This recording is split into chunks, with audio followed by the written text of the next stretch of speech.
इसी पर और ज्यादा जानकारी लिए ब्यूरो चीफ अमित हमारे सहयोगी जुड़ गए। देखिए अमित, क्या वोट बैंक को देखते हुए, समीकरण को देखते हुए ये लिस्ट जारी की गई है?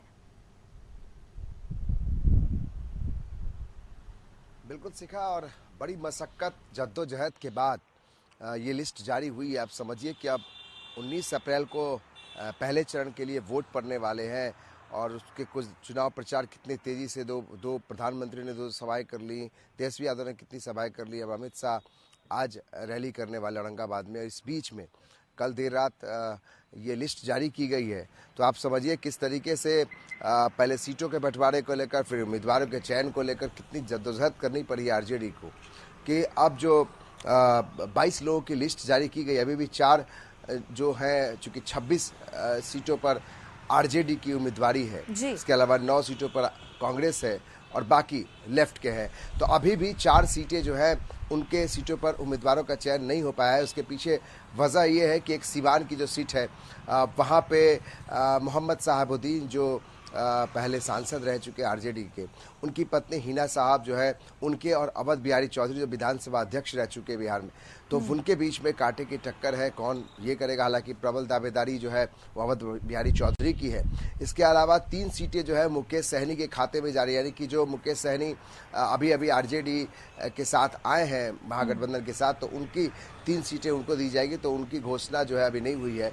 तो कुल मिलाकर ये कहा जाए कि बड़ी मशक्कत के बाद जो है उम्मीदवारों का चयन तो हो गया, इस पर कई लोगों के नाम कटे हैं और 13 नए चेहरे हैं। पहली बार इस लोकसभा चुनाव में उनकी पहली उम्मीदवारी होगी, तो 13 नए नाम हैं। और जो आपने कहा कि जो जातीय समीकरण का ख्याल रखा गया, बिल्कुल शिखा, जातीय समीकरण का भरपूर ख्याल रखा गया है। और देखिए 8 यादवों को जगह मिली है, चूँकि एमवाई समीकरण के लिए माना जाता है कि ये पार्टी मानी जाती है आरजेडी, तो 8 यादवों को जगह मिली है। तो इसमें कुशवाहा को भी जगह दिया गया। हमारे पास जो लिस्ट है उसमें देखिए कि जो कुशवाहा है, कुशवाहा 3 कुशवाहा और 1 वैश्य को भी जगह मिली है। इसके अलावा अति पिछड़ा समाज से 3 और दलित समाज से 3 उम्मीदवारों को रखा गया है।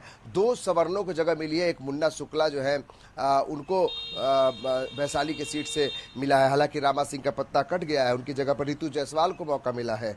और इसके अलावा 2 मुस्लिम समुदाय के लोगों को भी जगह मिली है। तो आप देखिए किस तरीके से जातीय समीकरण और लालू यादव ने कोशिश की है कि सबको साथ लेकर चलना है। और इस केवल एमवाई समीकरण का जो शुरू से एक फार्मूला रहा आरजेडी का, उससे इतर इस बार तेजस्वी यादव भी चाहते रहे कि A to Z का जो बात करते रहे उसको इस फार्मूले को भी इसमें शामिल किया गया है। शायद यही कारण है कि कुशवाहा को सीटें मिली है, दलितों को सीटें मिली है, सवर्णों को सीटें मिली है।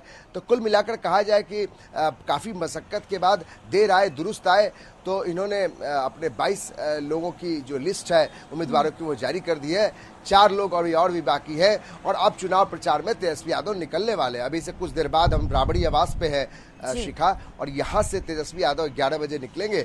चूंकि आज 3 सभाएं तेजस्वी यादव की है, महत्वपूर्ण सभाएं है, जहां पर औरंगाबाद में रफीगंज में तेजस्वी यादव हुंकार भरेंगे। उसके ठीक बगल में गुराड़ू एक जगह है जहां से गृह मंत्री अमित शाह हुंकार भरेंगे। तो एक तरह से उम्मीदवारों के लिस्ट भी जारी कर दिए गए हैं। और अब जो है कौन कितना कारगर साबित होता है चुनाव प्रचार में, कौन किसके रैलियों में भीड़ ज्यादा होती है, ये देखना दिलचस्प होगा, क्योंकि भीड़ कहीं ना कहीं वोट की तरफ तब्दील होती है। तो देखना यह है कि तेजस्वी यादव जब भीड़ जुटाते हैं कितना जुटा पाते हैं, और अमित शाह की रैली में क्या कुछ बोला जाता है, ये बेहद महत्वपूर्ण है। बिल्कुल अमित, बहुत बहुत धन्यवाद आपका तमाम जानकारी हम तक पहुंचाने के लिए।